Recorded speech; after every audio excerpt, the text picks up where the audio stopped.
Quando era miúdo eu sempre gostei de fotografia e cedo consegui convencer o meu pai a comprar uma máquina e gostava de toda a ideia de captar a imagem, de guardar, acima de tudo guardar memórias.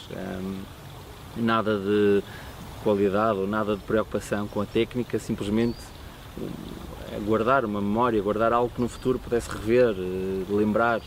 E basicamente foi assim, não foi num acontecimento assim muito extraordinário, foi uma coisa que eu sempre gostei, da imagem. Quer ver na televisão fotografias, quer fazer mesmo, tirar. Lá consegui convencer os meus pais a comprar e pronto, basicamente foi assim que eu descobri a fotografia.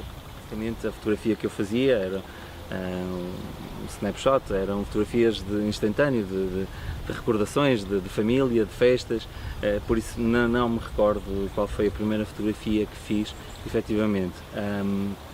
O equipamento, eu lembro que era um modelo, era uma Pentax, foi a máquina que os meus pais me deram, que compraram, não era minha, era dos meus pais. Eu teria 14, 15 anos talvez, quando comecei a interessar-me mais pela fotografia. E pronto, basicamente foi isso, foi com essa máquina a primeira que eu tive. Hoje não sei o que é que foi feito dela, o que é feito dela, com muita pena minha, mas não sei.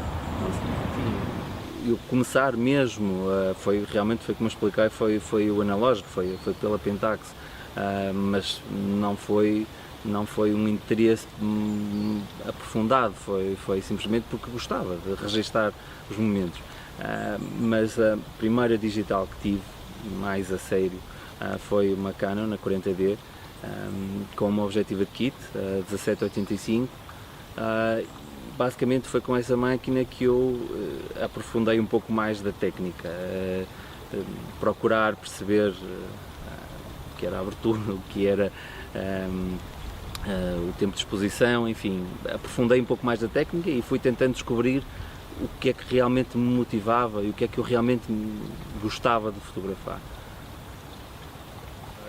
Quando comprei a 40D, com essa objetiva de kit, logo a seguir comprei uma objetiva de macro, uma Sigma 105, porque necessitava também para a atividade profissional, para fazer fotografias intraorais. No fundo foi com essa objetiva que eu comecei a aprofundar os meus conhecimentos em macrofotografia e comecei a fazer mais macrofotografia.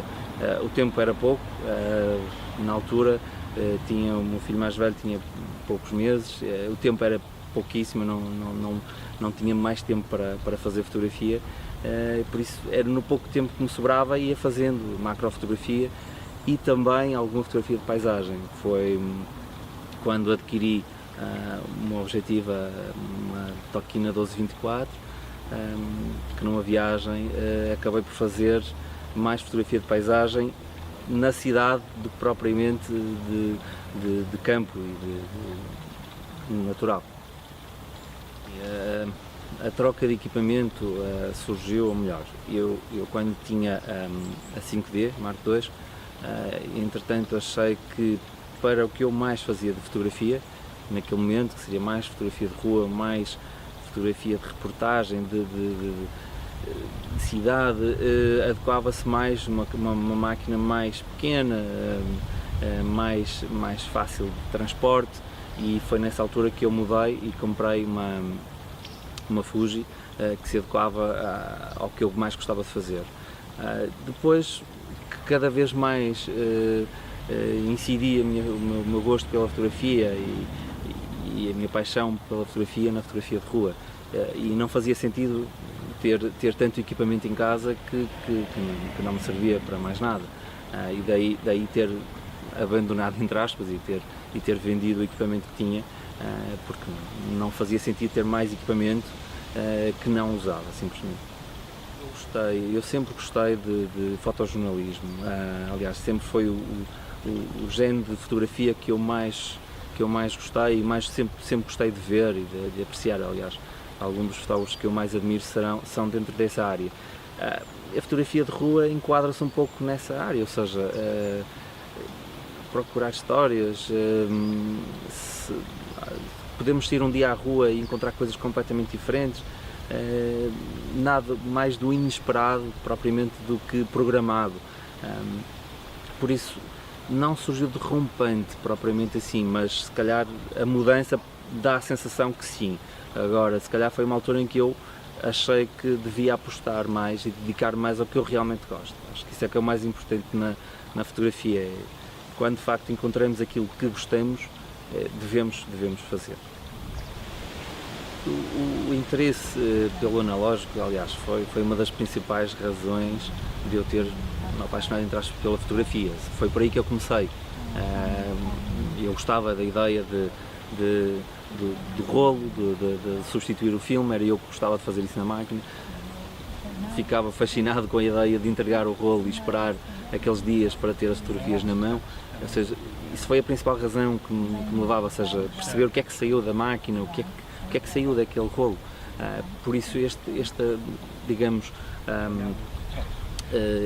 novidade, entre aspas, do analógico no que eu faço não é propriamente recente, já existe. Simplesmente achei que agora, com a técnica que eu fui adquirindo, faria sentido voltar, ou pelo menos regressar um pouco ao analógico e pôr em prática um bocadinho que eu adquiri e tentar perceber alguns mistérios, entre aspas, que eu encontrava no analógico, como é que era feita a revelação, enfim, e todo o processo do filme, como é que ele é feito.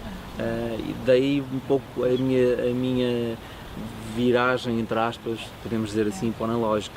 Não sou um aficionado a 100% do analógico, a minha ideia não é deixar o digital e passar para o analógico.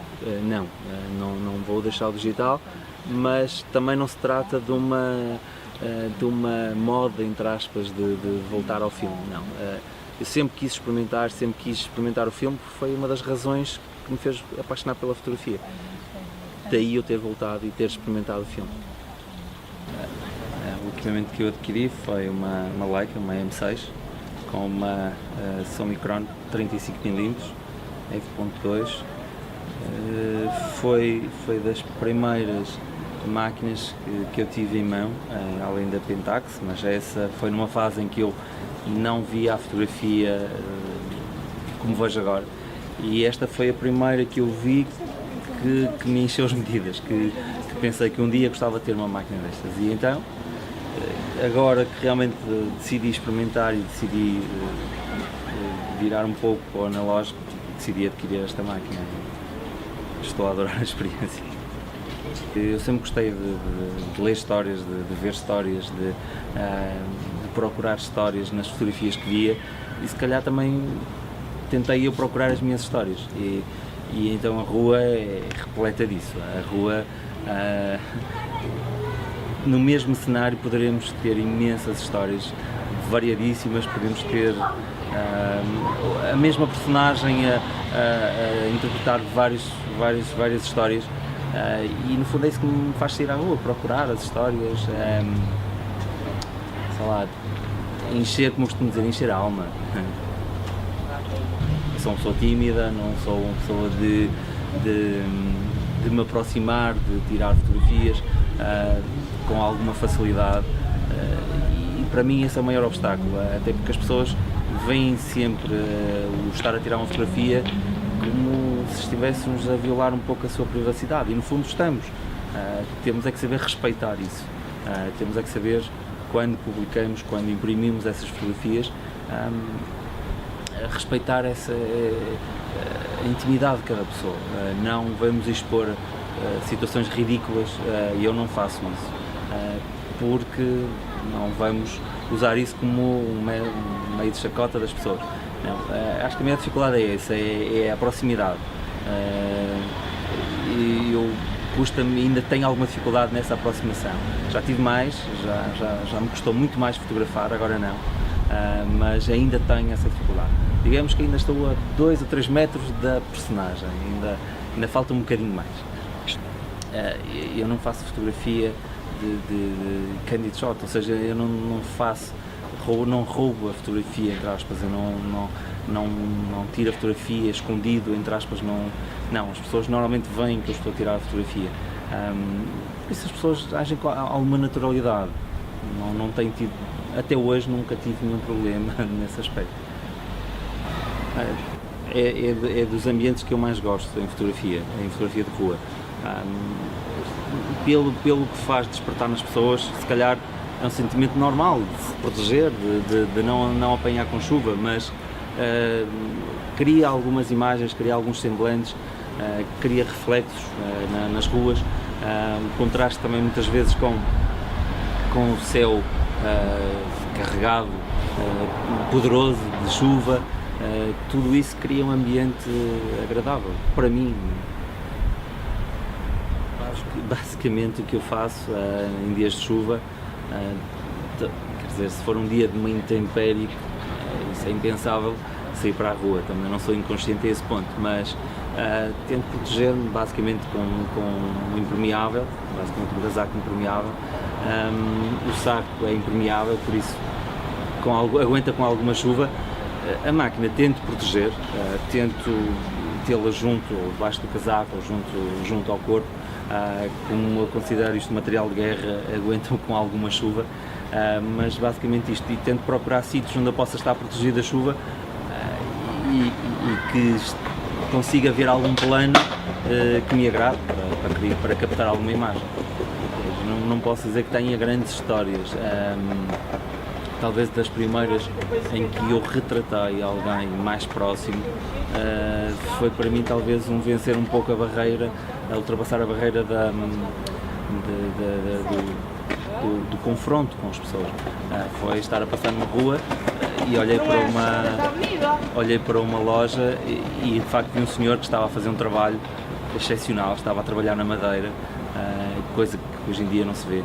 E passei e achei, isto estava uma grande foto, e por que não perguntar? E em vez de tentar, entre aspas, roubar o momento e fazer uma coisa rápida e fugir ou esconder, não, simplesmente perguntei se realmente podia tirar a fotografia, e o senhor disse que sim. E o mais engraçado é que ele continuou com a sua naturalidade a fazer o que estava a fazer, ou seja, eu consegui captar o momento, agradeci, desejei-lhe um bom trabalho. Não foi assim uma história, mas para mim foi porque marcou um pouco a ultrapassar um bocadinho daquele receio que eu tinha de como as pessoas iriam abordar a minha fotografia.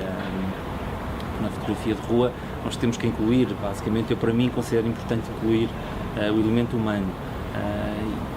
Não é fácil lidar com essa introdução, porque nós estamos a traduzir alguém que tem uma vida própria, que não pode não querer estar exposta, mas temos que procurar sempre fazer as coisas de forma a não ferir as suscetibilidades e a intimidade das pessoas.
De edição, não dou muita importância nessa parte. Claro, tem o seu quê de importante, mas normalmente, no caso do digital, como é óbvio, faço a importação das fotografias pelo Lightroom, onde faço alguns acertos básicos, e um dos plugins que eu uso com alguma frequência mesmo, em quase todos os meus pretos e brancos, é um Silver FX Pro 2, onde eu consigo, é um que eu acho que consegue fazer os pretos e os brancos, ou seja, consigo uma certa naturalidade no preto e branco, uns bons contrastes, mas basicamente é assim. Depois tento guardar os ficheiros no seu tamanho original e depois faço uma conversão para publicação, para colocar no site. Tento fazer essa orientação. No analógico o fluxo é diferente. Para já não acumulo muitos rolos, porque a curiosidade é tanta em saber o que é que saiu em cada rolo, que assim que tenho um rolo faço logo a revelação do rolo, mas basicamente faço a revelação seguindo aqueles princípios básicos da revelação. Faço a revelação em casa, depois uso o scanner para passar no fundo o negativo a digital, e daí também selecionar as que eventualmente pretendo imprimir, mas basicamente é este o meu fluxo de trabalho, ou seja, não estou muitas horas na edição, muito tempo na edição, até porque deixaria de ser um pouco fotografia, seria mais um trabalho digital. Uma edição, em termos de uma publicação, seria mais uma edição do propriamente o natural. Tento ser o mais natural possível e não alterar muito a imagem em si. Para quem se esteja a iniciar, acho que é importante experimentar, sem dúvida, experimentar.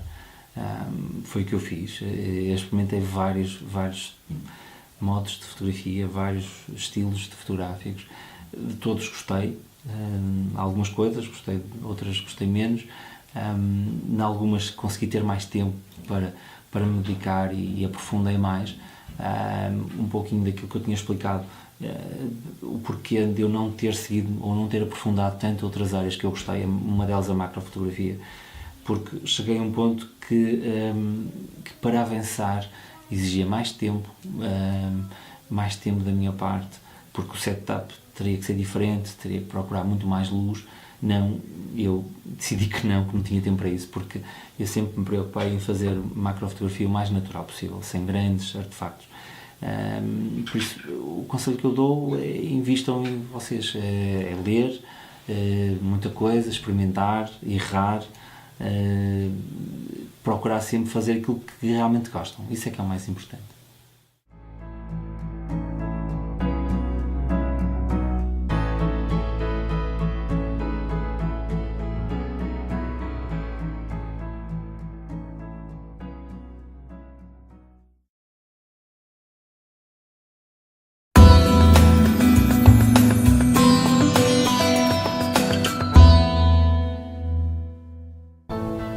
Desde que foi mordido pelo bicho da fotografia, nunca mais parou.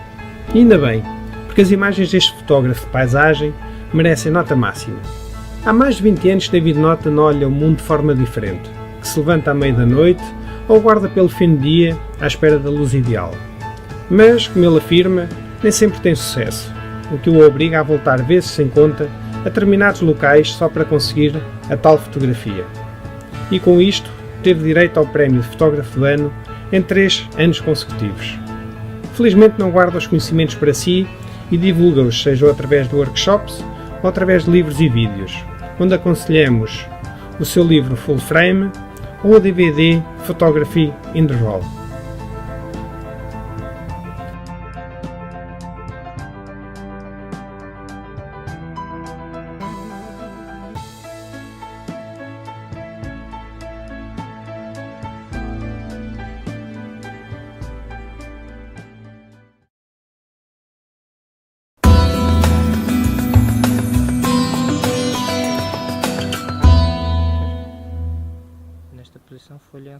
Apreciar o trabalho de outros fotógrafos e perceber de que forma foi feita determinada fotografia é talvez uma das melhores lições que podemos aprender.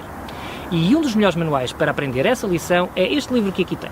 Chama-se Photo Inspiration: Secrets Behind Stunning Images e apresenta algumas das melhores imagens publicadas no site 1x.com, uma referência no mundo da fotografia. O mais interessante deste livro é que, juntamente com as imagens, publica um depoimento onde o fotógrafo nos explica como conseguiu obter aquela fotografia. Por exemplo, este caso prático mostra-nos como o fotógrafo foi capaz de captar em voo o puffin, uma ave marinha conhecida pela sua velocidade. O autor da fotografia revela ao pormenor como conseguiu esta imagem. Usou uma Nikon D300 com uma objetiva VR e abertura f4. Segundo ele, o truque foi posicionar-se no local próximo dos ninhos onde os puffins vinham trazer comida às suas crias. E os exemplos sucedem-se à medida que vamos folheando as páginas do livro. O livro é da autoria da 1x.com, que é muito mais do que um simples site de fotografia. Aqui as imagens são submetidas pelos seus autores, mas apenas uma em cada 20 são publicadas. Isto porque as fotografias são primeiro selecionadas por um grupo de profissionais, o que garante à partida a elevada qualidade do material publicado. Foi precisamente a qualidade das fotografias que levou os responsáveis do site a publicarem este livro, que reúne algumas das mais espantosas imagens selecionadas pelo rigoroso painel da 1x.com. Fixe bem este nome: Photo Inspiration – Secrets Behind Stunning Images. Se quer aperfeiçoar a sua técnica ou descobrir quais os segredos que se escondem por detrás da sua fotografia favorita, então de certeza absoluta que vai adorar este livro. Boas leituras e bons cliques!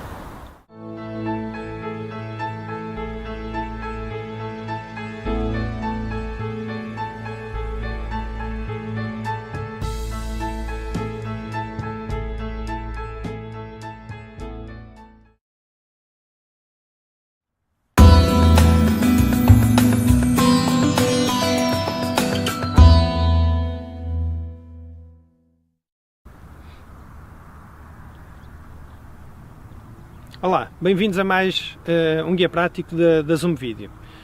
Neste episódio vamos falar sobre fotografia panorâmica.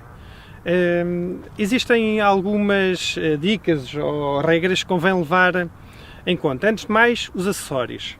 Tripé é importante, é relativamente importante. Pode tirar fotografias panorâmicas à mão e há muitas pessoas que o fazem, principalmente se as condições de luz assim o permitirem.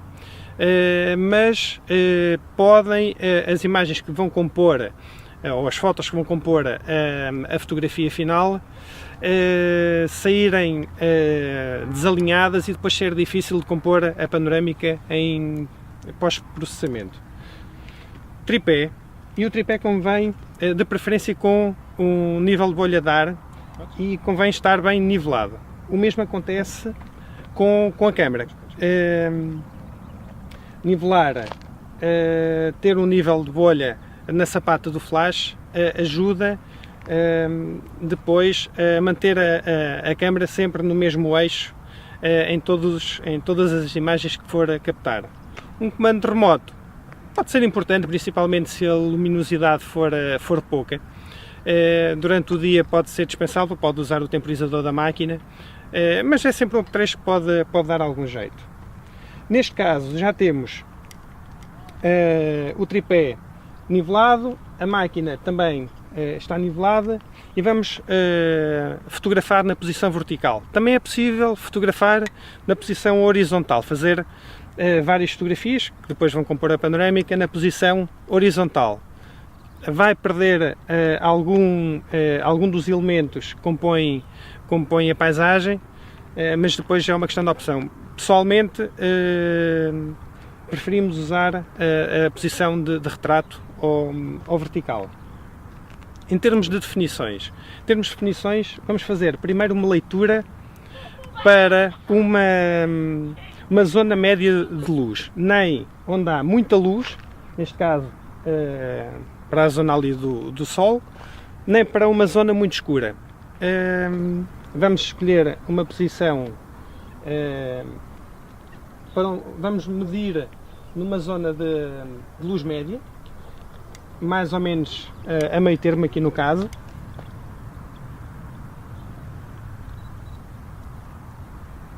E temos aqui para uma abertura f11, dá-nos como 1/25 segundos de exposição.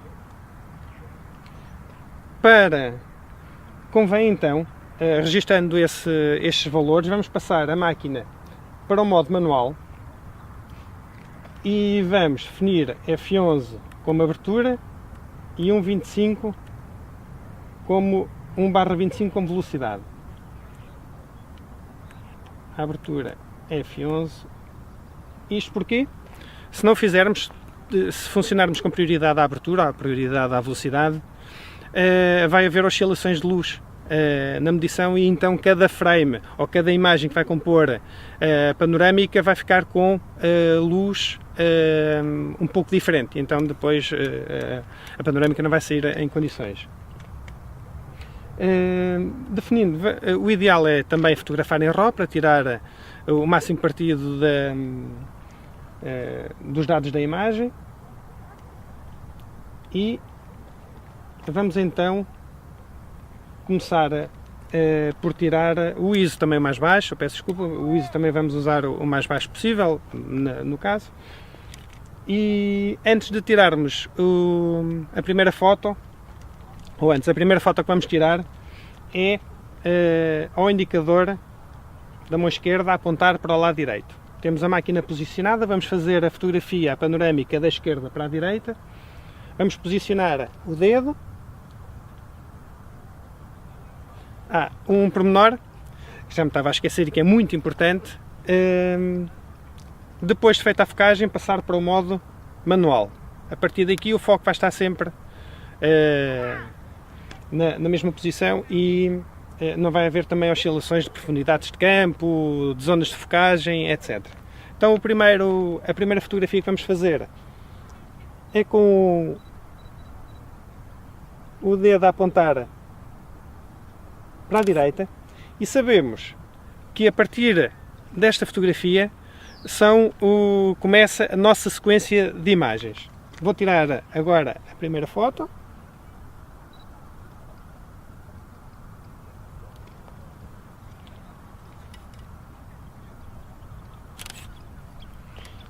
Importante agora é, em cada fotografia seguinte que for tirar, sobrepor à anterior 30 a 40%. Vamos rodar a máquina então. Rodei, ou seja, ainda capto 30 ou 40% da imagem anterior. Nova fotografia e assim sucessivamente.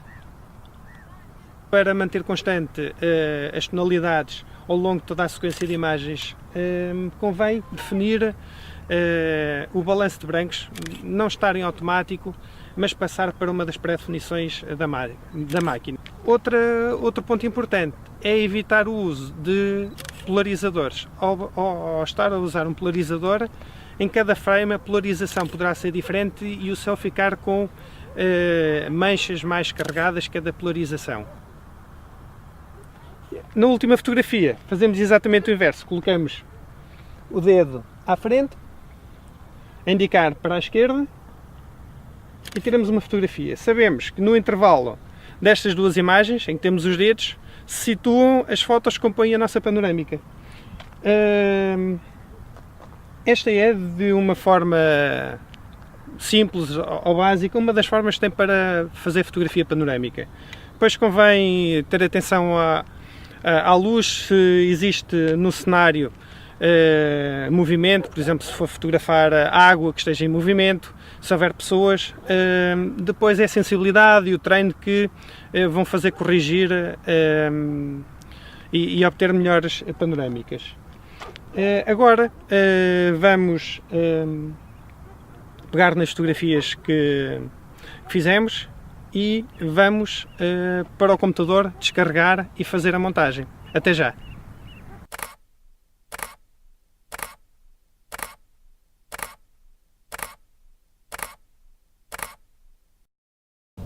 Olá novamente, cá estamos nós ao computador para ver como é que vai sair a nossa panorâmica. Como é possível ver, temos aqui o conjunto de fotografias que tiramos anteriormente. O que nos interessa são as que estão compreendidas, como referimos no vídeo, entre as duas mãos a apontar cada uma para o lado inverso. Neste caso vamos recorrer ao Photoshop, embora existam outros programas para o efeito. Mas no Photoshop é bastante simples, como poderemos ver já a seguir. Como fotografamos em RAW, vamos proceder primeiro à edição de uma das imagens. Eu vou mostrar. Vamos selecionar então as imagens que pretendemos e vamos passá-las para o Photoshop.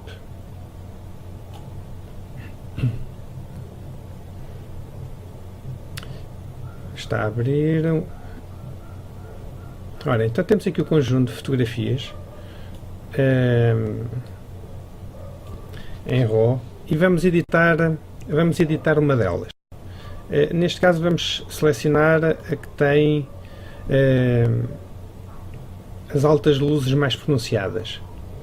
Neste caso é a última que estava mais onde estávamos mais virados para o sol. Neste caso vamos aqui recuperar algum detalhe nas altas luzes. Vamos aumentar o Clarity para 20 para dar mais alguma definição e detalhe. Vamos também subir um pouco a temperatura. A imagem está um pouco azulada, vamos lhe dar aqui um pouco 6500 e vamos aqui à correção dos perfis da objetiva. Neste caso ele vai reconhecer automaticamente que foi tirada com uma objetiva Canon 1740.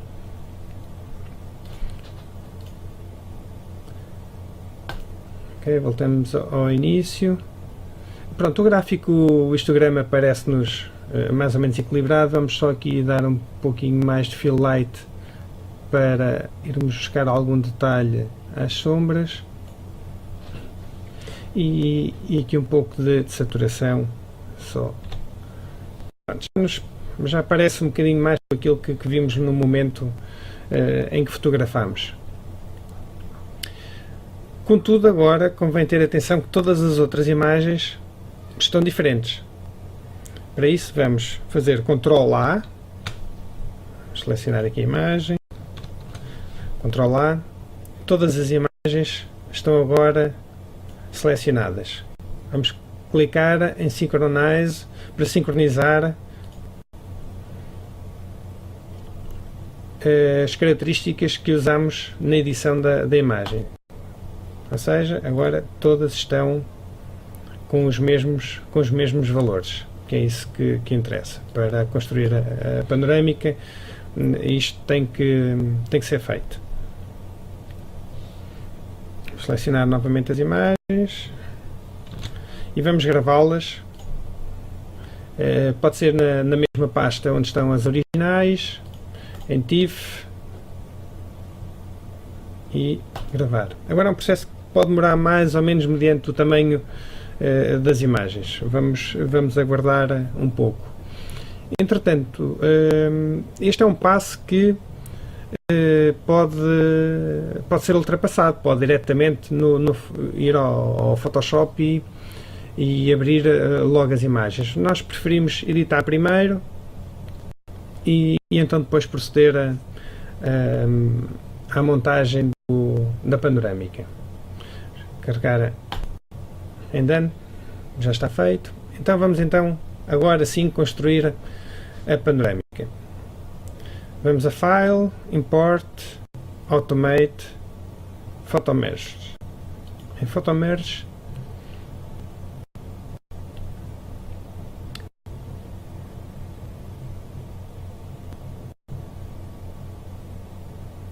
temos diversas opções para o resultado final. O automático, por norma, funciona muito bem. Eventualmente, se não tivéssemos feito a edição anterior, convinha ativar estas duas opções para remover a imagem e para corrigir eventuais distorções. Como já fizemos isso no passo anterior, não vamos ativar estas opções. Vamos então a Browse e vamos à pasta onde estão os nossos ficheiros. Abrir.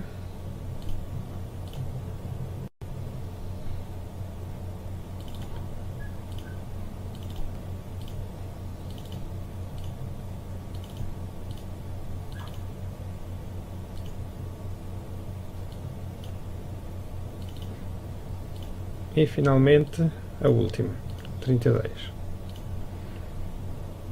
Por fim, resta-nos clicar em OK. E agora pura magia, se tudo correr bem durante a captura das imagens, não tem com que se preocupar que o Photoshop dará conta do recado, como poderá ver daqui a alguns instantes. O processamento também depende um pouco do tamanho das imagens e poderá ser mais ou menos lento, consoante também a velocidade do computador, etc. Este é um processo onde não fazemos absolutamente nada. Aguardamos, pura e simplesmente.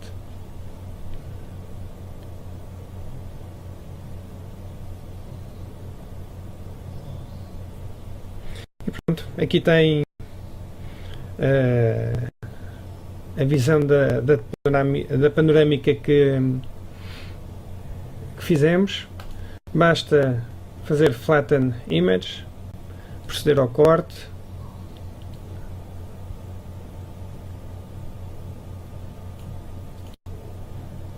e agora pode fazer pequenos ajustes que ache convenientes, como faz atualmente noutras imagens. Feito isso, resta gravar,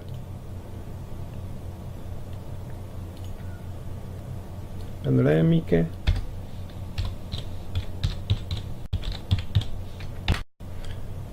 ok, guardar,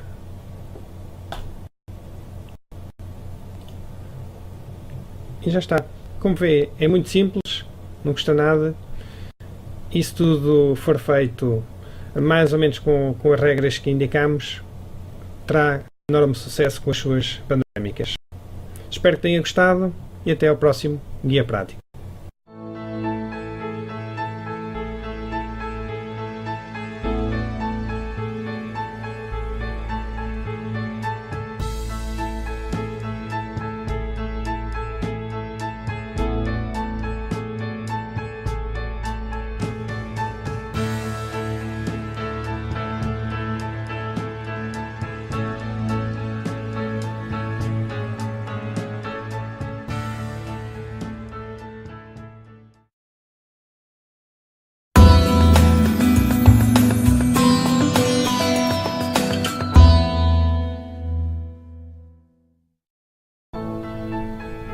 Para a maioria das pessoas, o Parque Nacional da Peneda de Gerês, o único Parque Nacional de Portugal, é uma das maiores atrações naturais do país. Mas a rara, impressionante e imponente beleza paisagística atrai um ser especial, o fotógrafo. Se a oferta natural é deslumbrante todo o ano, no outono atinge o seu pico. As cores das folhas das árvores misturam-se com o nevoeiro, a umidade, a chuva. O som da água surge a cada passo e em todo lado. As folhas reclamam a nossa passagem. A calma é uma constante. É o paraíso para quem gosta de fotografia. Mas é um paraíso enorme, que não se alcança num só dia. Precisará de vários. Idealmente, muitos. Um conselho de amigo. Se decidir visitar este parque no outono, o ideal é levar roupa quente, impermeável, botas ou calçado próprio para caminhar e que seja aderente. Em termos de equipamento fotográfico, para além da máquina, uma objetiva grande angular e uma teleobjetiva são as suas melhores aliadas. Mas para conseguir resultados que impressionem os amigos, não pode mesmo esquecer-se de transportar um tripé e filtro polarizador. Junta tudo isto uma vontade enorme para caminhar, para subir e descer, para respirar e transpirar. Delicie-se com as vistas, perca-se pelos trilhos e fotografe, muito, de preferência. Se optar por uma visita breve, aconselhamos uma ida aos locais mais emblemáticos deste Parque Nacional, como a Mata de Albergaria, Portela do Homem, Cascata do Arado, Cascata do Taiti e Mirador da Pedra Bela. Inspire-se e boas fotografias.